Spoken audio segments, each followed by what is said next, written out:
Hello, welcome to Lemon Studios, where we talk anything and everything entertainment. I'm, of course, Lemon himself, Zeke Lemon, and this is my review for Deadpool and Wolverine. But before we get into that, let's get the house clean out of the way, shall we? I'm just leave a like. Comment below, let me know your thoughts on Deadpool and Wolverine, and of course, hit that subscribe button as it helps me grow into my YouTube career. I would greatly appreciate it. Now, all out of the way, let's get into the review, shall we? So this is a non-spoiler review, as you read from the title.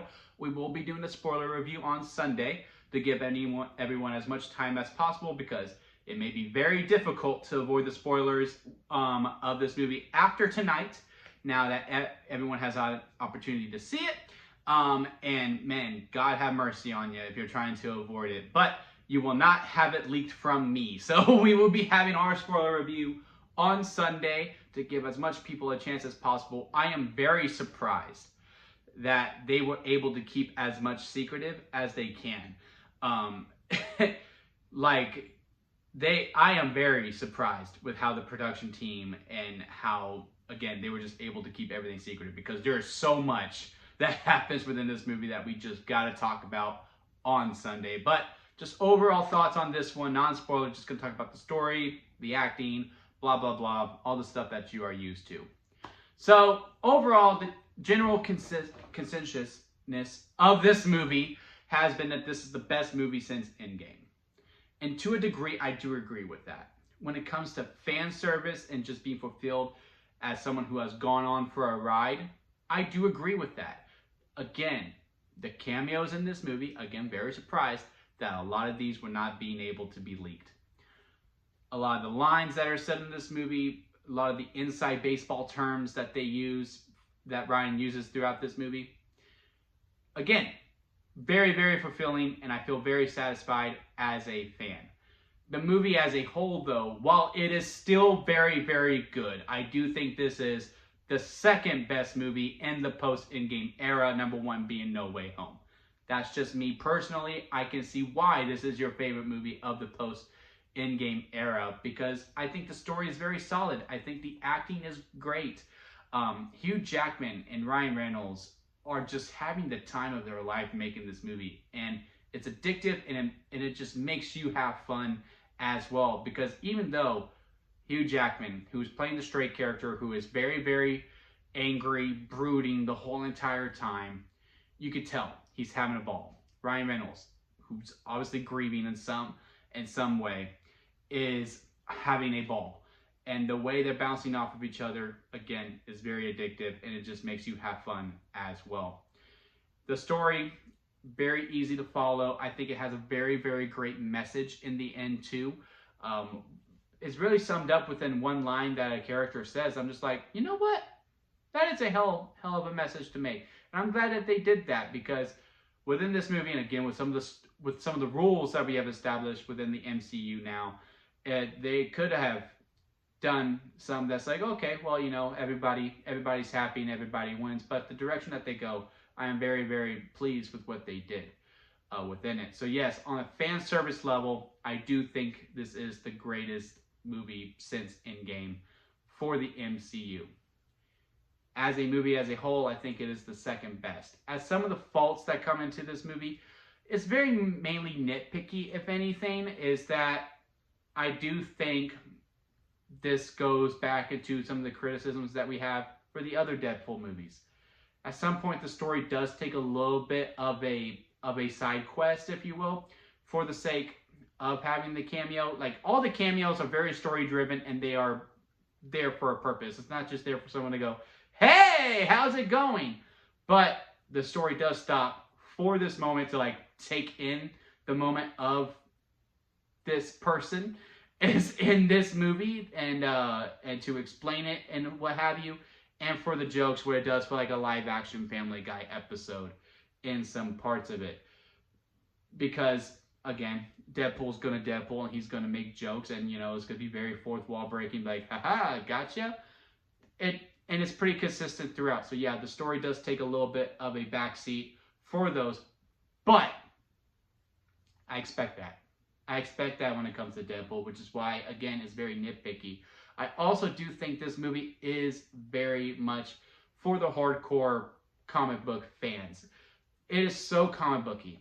There is a lot of sequences within this movie that do just feel like you have two action figures and you're just going ham with them, and you're just like you have all of the choreography going on inside your head. And again, there are some moments in this movie.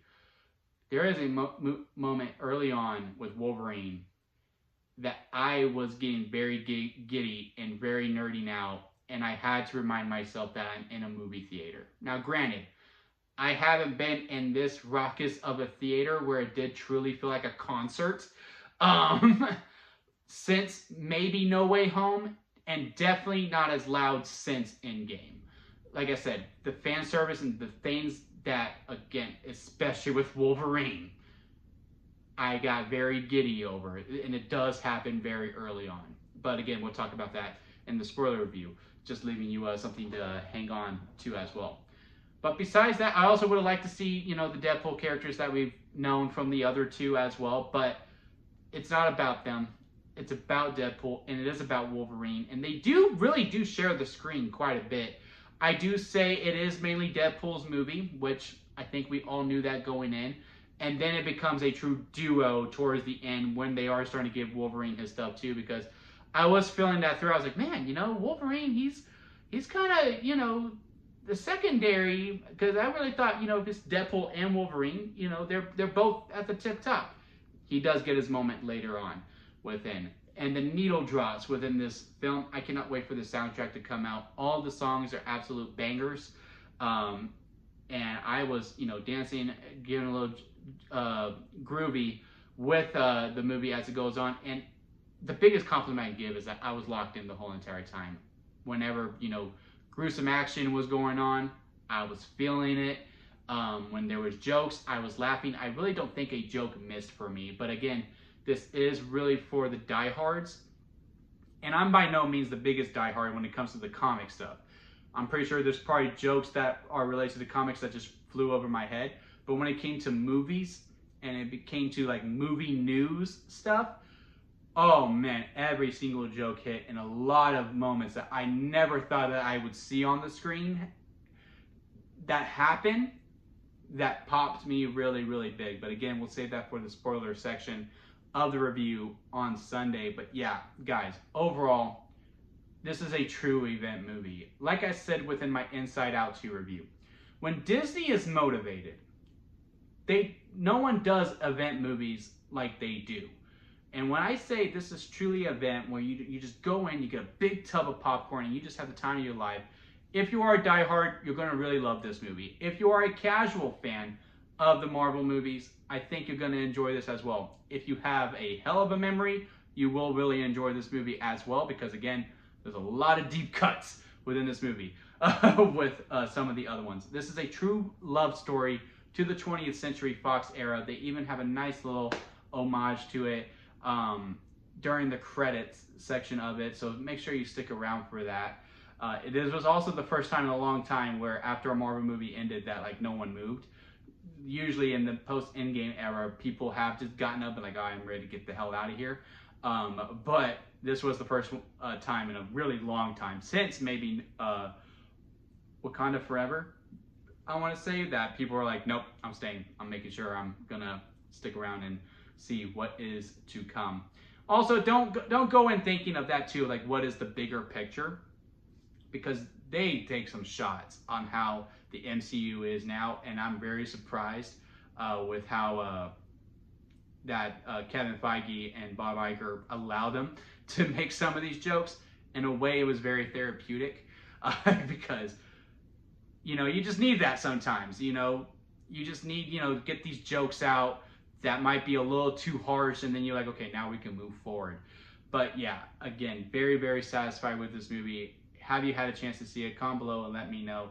Again, spoiler discussion will be coming Sunday, where I'll be talking more in depth about as to why I have such these strong feelings with some of the moments that happen within this movie, and why I do think this movie is truly more for the diehards as opposed to the casual fan. I still think the casual fan will enjoy it, but I just don't think they will enjoy it as much as someone like me, again, who's not the biggest diehard, but I would say I'm a bigger fan than the casual viewer of the MCU. But yeah, Comment below, let me know what you thought of it. Hit a like if you made it this far. I do greatly appreciate it. Hit that subscribe button to be ready for that spoiler review and for the other ththings to come on this channel. And until next time, guys, I'll see you here at Lemon Studios.